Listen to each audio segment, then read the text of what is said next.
Hello and good evening for the 18 WJTS TV Sports. I'm Jared Atkins filling in for the legendary Kurt Gooksell here on this Wednesday, December 27th.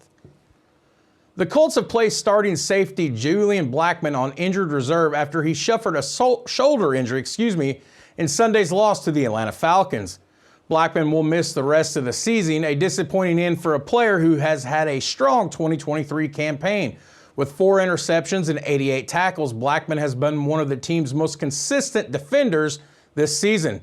His injury, a specific diagnosis that has not been announced, comes as he is preparing to enter free agency in the offseason. Blackmon has started 46 games and 50 appearances for the Horseshoe since his rookie season in 2020, when he was drafted in the 3rd round out of Utah. The Colts are currently the 7th seed in the American Football Conference at 8-7 and will host the Las Vegas Raiders on Sunday. One of the most magical times of the sports calendar is upon us. Bowl season is currently ongoing. 4 games on tap for today and this evening, with number 15 Louisville battling USC in the DirecTV Holiday Bowl at Petco Park in San Diego. And your Wednesday nightcap ends with the Texas A&M Aggies going to battle against the 20th ranked Oklahoma State Cowboys in the Tax Act Texas Bowl in Houston. The New York Mets must pay a record luxury tax of nearly $101 million after a 4th-place finish in the NL East among an unprecedented 8 teams that owe penalties for the 2023 season. Owner Steve Cohen's Mets finished with a tax payroll of $374.7 million, according to figures finalized by Major League Baseball and obtained by the Associated Press. That topped the previous high of $291.1 million by the 2015 Dodgers. The Mets' tax bill came to $100,781,932 after they finished 4th in the NL East with a 75-87 record, the most expensive flop in baseball history. That's more than double the prior high of $43.6 by the 2015 Dodgers. The Mets saved about $18 million for this year with the summer sell-off that saw them deal Max Scherzer, Justin Verlander, among others.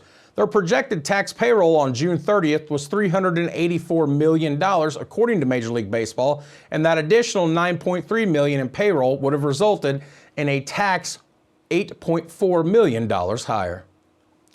Sticking with Major League Baseball, the Chicago White Sox is bringing in some much-needed veteran help for the 2024 season. Catcher Martin Maldonado signed a 1-year contract earlier this week.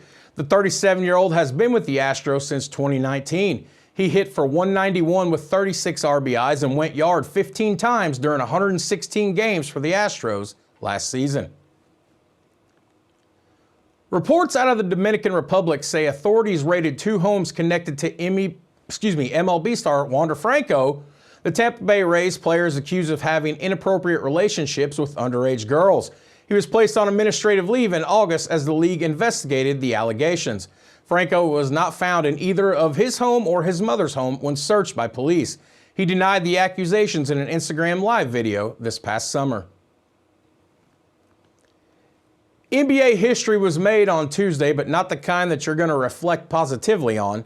But the Detroit Pistons couldn't avoid NBA infamy, dropping their 27th straight game with a 118-112 loss to the Brooklyn Nets.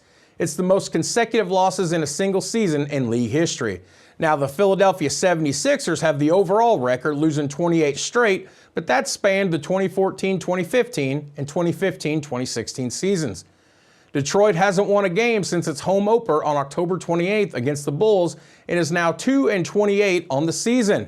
The Pistons look to change that as they face off against the league-leading 23-6 Celtics on the road tomorrow night.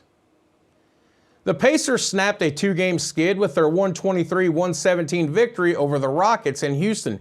Tyrese Halliburton led all scorers with 33 points to go along with 10 assists for a double-double. Miles Turner chipped in with 18 points as every member of the Pacers starting lineup reached double digits in scoring. The Pacers are now 3rd in the Central Division at 15-14 and will visit the Bulls tomorrow evening. The top 5 remain the same in the latest college basketball college coaches poll, as Purdue is once again leading the way, followed by Kansas, Houston, Arizona, and the UConn Huskies.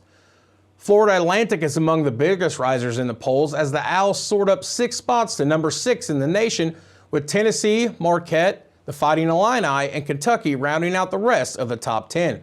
Providence is making an appearance in this week's poll at 25, and Virginia is the only school not included in this week's top 25.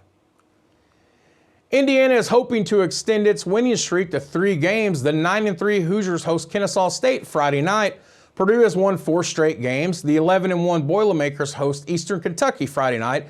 And Notre Dame is seeking a second straight victory as the 5-7 Fighting Irish host Virginia on Saturday at noon. Butler will be looking to bounce back from its recent loss when the 10-3 Bulldogs visit St. John's on Tuesday night. Taking a local look at high school sports now, in single game action coming up Friday night, the Jasper Wildcats will host Evansville Central, while the Forest Park Rangers travel to Gibson Southern. Elsewhere on Friday, a bunch of holiday tournament games kicks off. In the PSC Holiday Tournament that you can hear broadcast on our radio partner 103.3 Jolly FM, Bennington Central takes on Boonville at 11 a.m., while Heritage Hills battles South Spencer for a little in-county pride with a 1 p.m. tip-off. Both games taking place at South Spencer. Elsewhere in that tournament, Crawford County plays Corden Central with tip-off at 11 a.m., while we get another in-county pride matchup with Tell City taking on Perry Central, with those 2 games taking place at Tell City at 1 p.m. as well. This will be a 2-day tourney. Also tipping off on Friday, the Baird Private Wealth Management Tourney featuring South Ripley tipping off against Southridge Raiders at 10 a.m., followed by Orleans tipping off against South Central at 11:30 a.m. All games to be held at the historic Huntingburg Memorial Gym. You can hear all that action over on our radio partner, WBDC. The championship game tip-off is at 7:30. And finally, the Wabash Valley Jeep Classic goes down on Friday from the Northeast DuBois Gymnasium as Tecumseh takes on Northeast DuBois with a tip-off at 10:30 a.m., followed by Lanesville against West Washington at 12:15 p.m., with the championship game tipping off at 7:45 p.m. And that'll wrap up your sports here this evening. Filling in for Kurt Gooksell tonight, I'm Jared Atkins with Sports. Thank you very much.